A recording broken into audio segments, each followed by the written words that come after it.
Hello guys! Hello Pisces! Welcome dito sa ating channel. Kapalaran na 888. Welcome guys. Alamin natin ang next 3 months reading mo. April, May, June 2024 Pisces. Okay, hope na makuha mo ang energy dito and I hope din na makaresonate ka. Mag-comment ka sa comment section guys if may gusto kang sabihin, may gusto kang itanong or ano pa man. Okay, Pisces. Pisces. Isa pa. Pisces.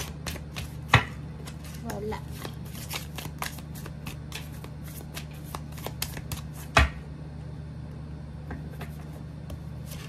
Okay. Father healing, contemplation time, and let yourself receive. Okay. So, ito ay para sa 3 months to guys. Okay, 3 months reading to para sa lahat ng Pisces.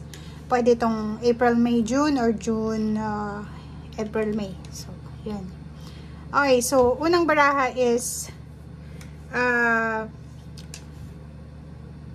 for example, Pisces, may mga issues ka regarding sa iyong father figure. Siguro nag-away kayo ng iyong father or pwedeng may mga issues na kailangan na i-settle with your family, especially sa mga lalaki na kapamilya. Yung personal power mo daw ay mas tataas or pwedeng yung vibration mo or in short, ibe-bless ka ng Panginoon kung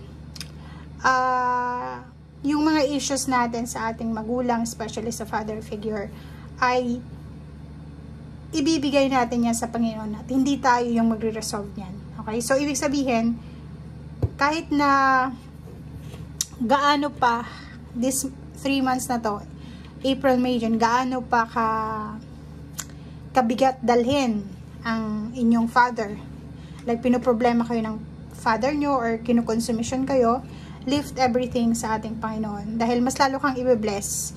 Kung kahit na hindi kayo magkasundo ng father mo, nire-respect mo pa rin siya, minamahal, inaalagaan, mas lalo kang i-bless. Okay? So, father healing to. And next is contemplation time.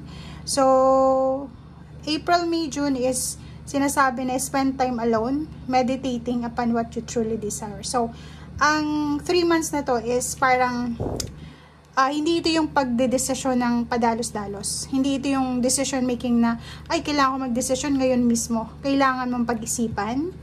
As much as possible, pag-isipan mo ng mabuti, mag-meditate ka, mag-pray ka, invoke mo sa archangels, Michael, Gabriel, Raphael, and the other angels.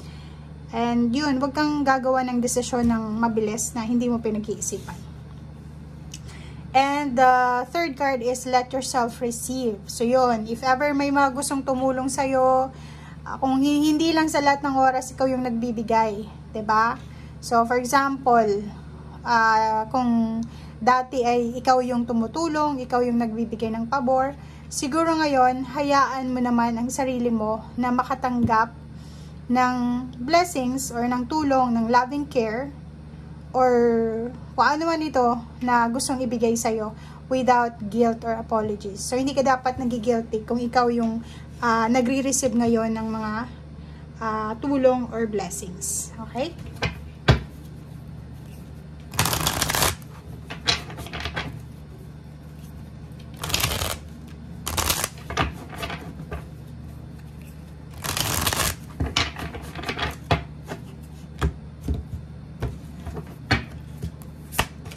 Okay, Pisces, 7 of spring and then 8 of spring. So, magkasunod lang siya. Dito sa barahang to, sinasabi na, yun na nga, related siya dito sa contemplation time. Maging assertive ka muna. May mga decision making ka or may mga gusto kang gawin sa 3 months na to na kailangan mo munang pag-isipang mabuti. And if, for example, sigurado ka na, huwag kang magbaback down sa kung ano yung gusto mong gawin. Okay? Maging courageous ka, maging strong, maging brave. Ipaglaban mo kung ano yung karapatan mo. Okay? And 8 of spring, ingat ka lang kasi posibleng dapuan ka ng stress galing sa pagmumultitasking. Okay? So, wag nating, yung parang sinasabi ng baraha sa'yo dito na kailangan mong, yun, if kailangan mo ng tulong, humingi ka ng tulong. If may gustong tumulong sa'yo, tanggapin mo. Iwasan mo yung pagmumultitasking. Yun nga, spend time alone, spend time to rest, spend time na makapagpahinga or makapag-isa. So, yun, iwasan natin yung multitasking kasi pwedeng makapag-dulot ito ng stress sa'yo or posibleng makapagdulot ito ng lagsama ng pakiramdam or ano pa man. So, focus ka muna sa iyong sarili sa 3 months na to. Okay. Okay, sa relationship naman, for the next 3 months, mag-iingat ka. If ikaw ay babae, mag-iingat ka dahil siguro yung karelasyon mo ay may gustong, like may karelasyon ka tapos may mga gustong umahas ng relationship mo. Sorry sa word.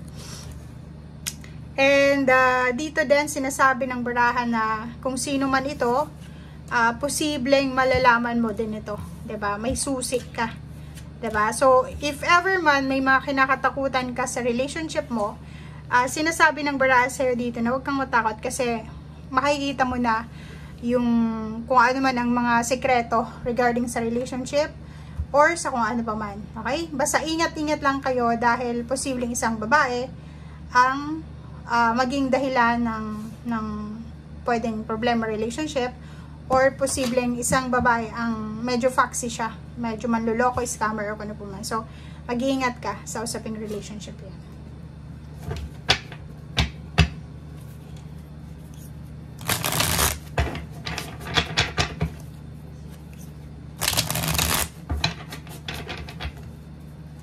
And if ever man may mga iniisip kang concern sa iyong relationship, may kinakatakutan ka, pwedeng natatakot ka na baka magkahiwalay kayo or kung ano pa man, huwag kang matakot kasi etong the key na to is nasa tamang direction ka and nasa tamang landas and walang ganyang mangyayari sa buhay mo. Okay? Queen of Rods, nakikita natin dito yung sobrang freedom, sobrang free ka. This next 3 months, makakaramdam ka ng sobrang freedom.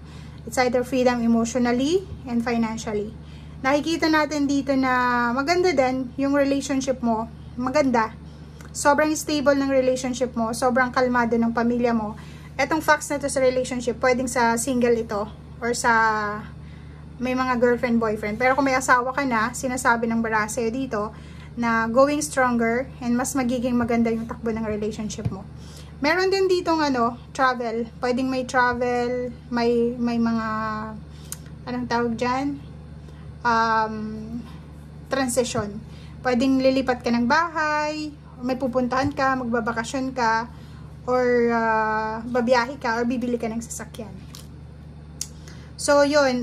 If single ka, may posibleng magpaparamdam sa'yo. And nakikita natin dito na sobra-sobrang kaligayahan to. Atong Knight of Rods is Knight of Wands siya. Sobrang excitement, sobrang kaligayahan, sobrang pagmamahal, sobrang passion siya.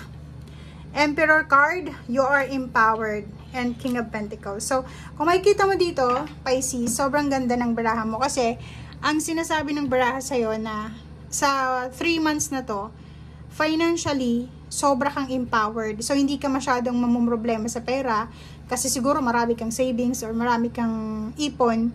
And at the same time, nakikita natin dito na yung iba kung halimbawa naghihintay kayo ng promotion sa trabaho, salary increase, or kung ano man tong empowerment sa buhay mo, posible siyang matanggap mo sa 3 months na to. Within 3 months, April, May, June.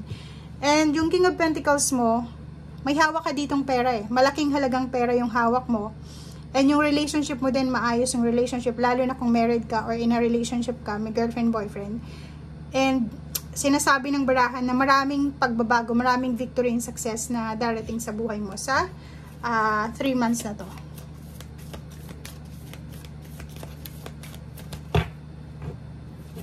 Okay. O, diba? Tingnan mo, punong-puno ng good news to, guys. Napakaraming magandang balita ang pwedeng dumating sa'yo sa next 3 months na to. Chat, mail, email, puro lang good news siya. Mga magagandang balita lang itong mga darating sa'yo. galing sa malayong lugar or galing sa malalapit na lugar. So, nakikita natin dito na marami kang matatanggap na mensahe. And ang future mo, sobrang ganda din. Kasi sinasabi ng baraha na promising yung message ng future para sa'yo. And 5 of Swords, sinasabi ng baraha na yung mga kinakatakutan mo dati, yung parang feeling mo dati gusto mo nang isuko, gusto mo nang i-give up, wala eh. Ang future mo ay sobrang promising siya. Napakaganda, may naghihintay na magandang balita sa'yo, may naghihintay na magandang pangyayari sa buhay mo sa mga susunod na 3 months or sa susunod na taon or sa susunod na mga buwan. Okay? Thank you guys. Bye!